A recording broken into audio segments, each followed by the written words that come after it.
Hey, good afternoon, guys. Ron here with Precision Sails. We're doing a walk around of a beautiful new mainsail. This is for an Ericson 27. We've built this out of Challenge Sailcloth's warp drive. It's their tri-radial Dacron, an amazing cloth for anyone doing club racing or just trying to get a little better performance out of their cruising boat. This gentleman does a little bit of club racing, so we've added his sail numbers on here as well. But let's, if we can, we'll pan down and we'll take a look at some of the details of this beautiful Ericson 27 mainsail. So some people ask, what can I expect when you receive your sail? So all of our sails come in a stuff sack storage bag. It does have the drawstring on the top. So these are meant for kind of longer term storage, winter storage, that kind of thing.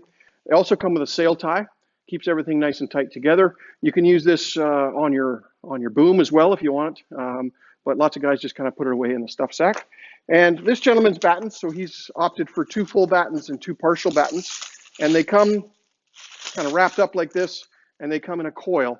And they're strapped together. The reason we do this is it keeps the shipping cost nice and low for everybody, and does no damage to the battens at all. So what you do to open this up, obviously take off the plastic. You're going to lay this down nice and flat, maybe put a foot on it, try to find maybe the grass or a beach, something that's going to slow down this coil here from opening.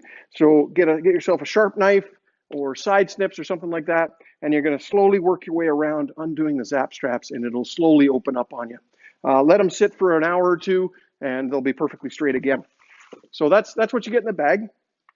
And for the sail itself, let's take a quick little walk, and we'll start down here in the tack corner.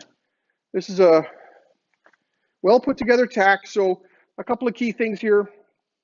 We've got a really nice size stainless steel ring webbed on, and the webbing makes sure that ring doesn't touch the sailcloth itself, so it keeps it separated. We've got beautiful patching here, and with the Cunningham, it has its own reinforcement patches as well. So that's something we do. It's a bit unique. We think it's necessary. Cunninghams, when used properly, can have a lot of pressure on them.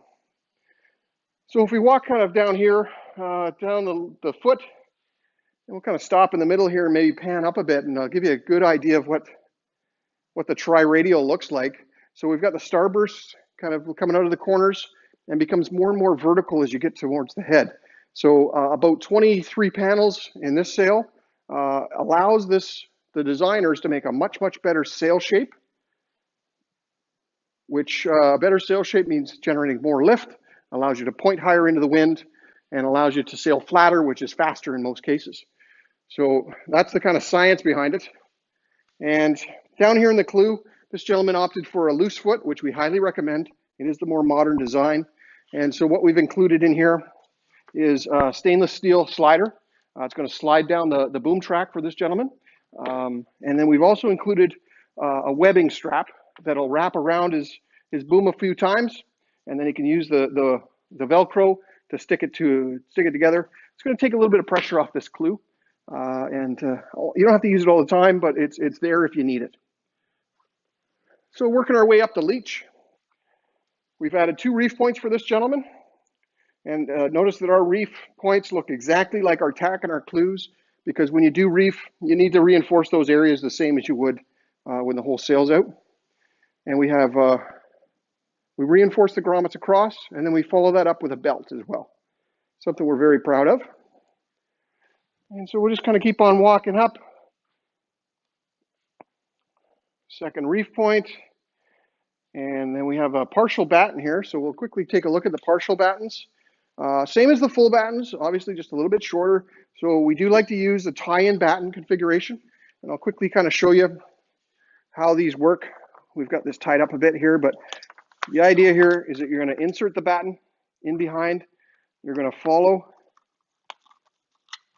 the batten in underneath this extra piece of webbing. So the batten's going to be in there. And then you're going to go between these 2 grommets a couple of times. Get yourself some mechanical advantage. And that's going to allow you to really put some nice tension on that batten.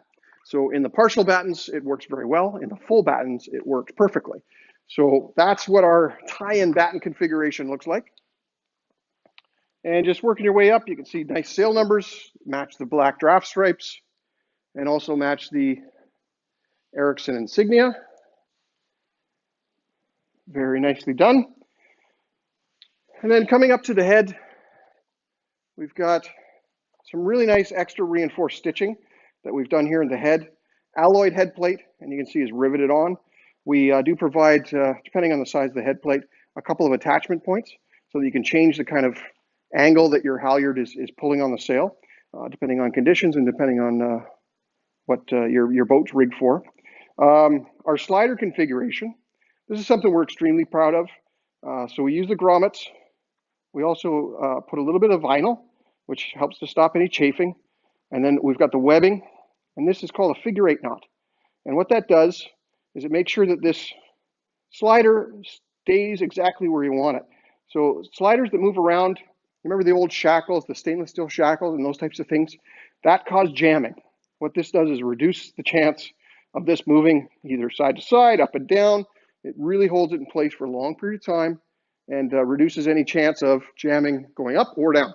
So that's what we do there. And we'll just kind of walk on down the luff here. And we'll just kind of stop in. Let's take a look at this batten receptacle. So here we have our full battens. They have the same tie-in batten configuration at the opening. And then here at the end, we use the Bainbridge luff boxes, we call them, or batten receptacles. And the batten's going to slide in. There's a little slot here, and that allows you to put a tremendous amount of tension on those battens, build some sail shape, especially for lighter air, and give some structure to that sail. And so it's going to push against this batten receptacle instead of just pushing against the end of a batten pocket. So that's what we do for our full battens. It works extremely well for us. So that's about it, guys. That's a really good example of an Ericson 27 mainsail made from Challenge Sailcloth warp drive. If you're interested in a sail like this, click the link below or give us a call. We'd be more than happy to get you a quote.